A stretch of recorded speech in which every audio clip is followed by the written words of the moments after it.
Welcome, everyone, to Talking Ketamine. This is episode 23. Glad to be here. Yeah, today we're getting into something really pretty fascinating, maybe a bit mind-bending, actually. Sounds intriguing. What's the focus? We're looking at this question. How could the subjective experiences of ketamine, those really distinct shifts in consciousness, The non-ordinary states. exactly, how might those serve as a kind of blueprint, maybe, for the future of brain-computer interfaces? Okay. Bridging neurochemistry and neurotechnology. Precisely. We're drawing heavily today from a new study. It's called Neurochemical Horizons, Elon Musk, Ketamine, and the Future of Neural Interface Design. Right, I seen that one. Now, it does mention Elon Musk's reported ketamine use, but honestly, our focus isn't really there. Good, because the bigger picture is. Much bigger. It's about the implications for how technology might, one day, interface directly with our minds, inspired by these altered states. Okay, that is a big topic. Where do we start? Well, I think first, we need to get a handle on the ketamine experience itself. What does it actually feel like? Right, because it's known for producing these non-ordinary states of consciousness. It's not just a drug effect, it's an experience. Yeah. People often talk about dissociation, right? A feeling of detachment. Definitely. A profound detachment from the physical body is common, feeling like you're floating or even merging with the environment around you. And sometimes even ego dissolution, that loss of the sense of self. Yes, that's a key one, a temporary dissolving of that core I. But it's worth noting, this isn't always easy. No. As we've touched on before, some people find it quite frightening, like descriptions of death or being lost in outer space. That's true. It's powerful. But then again, we've also heard other accounts. People feeling giddy. Or that sensation of limbs being incredibly heavy. Or a sort of floaty in and out state, almost like sleep. And many feel relaxed, even sleepy during it. Yeah. And remember that description we talked about once, going in, seeing gray and black? Oh, yeah. And coming out seeing Technicolor. That's quite a shift. It really illustrates the range. It's a huge spectrum of potential experiences. So beyond the physical or the sense of self, what about perception, like time? Ah, yes. Time can get very strange. It might feel like it's slowing right down or stopping completely or even looping back on itself. On thoughts? Thinking can become much less linear, more abstract, sometimes even synesthetic. Where senses blend together, like Yeah. seeing sounds or hearing colors. Exactly that kind of thing. It really alters the fundamental ways we process reality. So connecting this back, how does this strangeness, this dissociation, become therapeutic? It seems counterintuitive almost. Well, for many people, especially those dealing with things like depression or trauma, these effects aren't just side effects. They're actually the core of the benefit. How so? It provides a kind of mental timeout, a temporary break from those really persistent, painful thought loops, depressive rumination, for example. Like step you outside of your own head for a bit. Precisely. The study talks about it offering a window into a new mode of being. It allows you to look at your thoughts, your identity, your problems from a more detached place. And that detachment allows for, well, rebuilding. Kind of. Reconstruction, maybe. Reconstructing, meaning rethinking your sense of self, but from this different, more reflective perspective. It can help break those rigid negative patterns. Okay, that makes sense.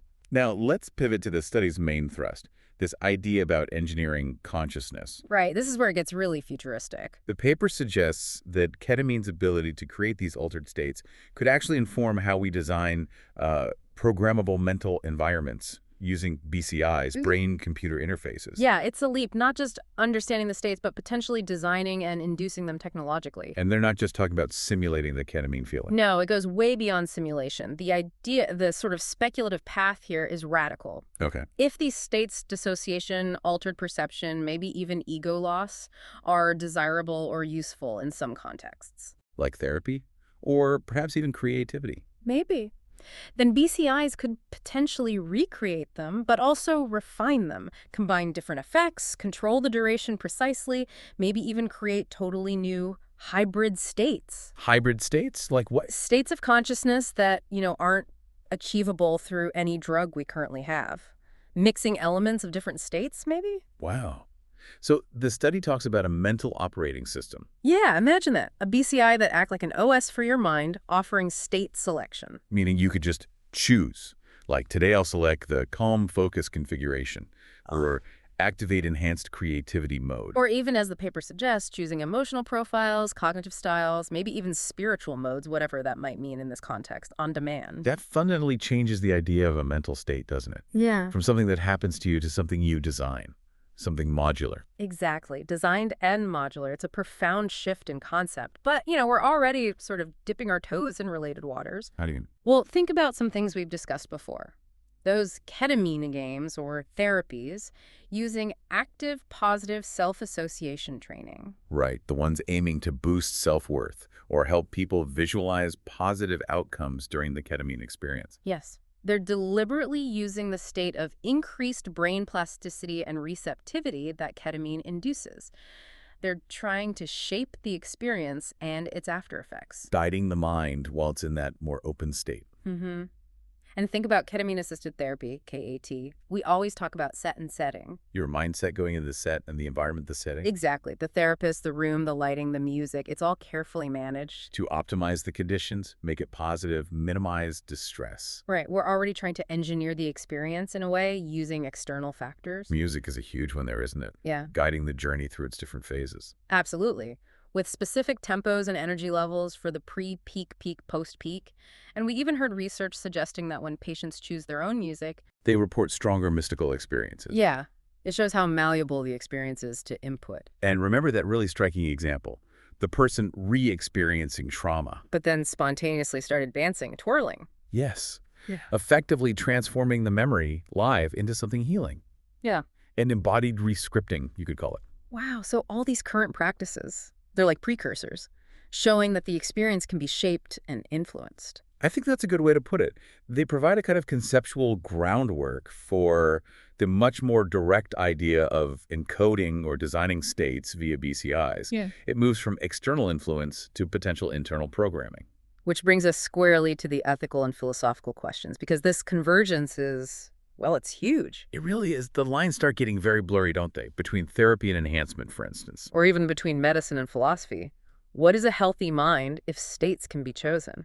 And fundamental questions arise. If you can encode a state of mind, who owns that? Is it the tech company? Is it you? What does ownership of experience even mean then? It feels like it could commodify the mind itself. That's a major concern raised in the study. The mind as a new frontier for commodification, control, and inequality. Inequality how? Well, imagine a future where access to these enhanced states, better memory, emotional control, focus, maybe even novel forms of awareness is limited. To those who can afford the BCI or the mental state subscription. Potentially. That could create or deepen societal divides. You might have people in positions of power, not because they're wiser or more ethical, But because they're technologically augmented, amplified. Exactly. A technologically amplified elite. It's a serious risk to consider. And underlying all this, perhaps the deepest question.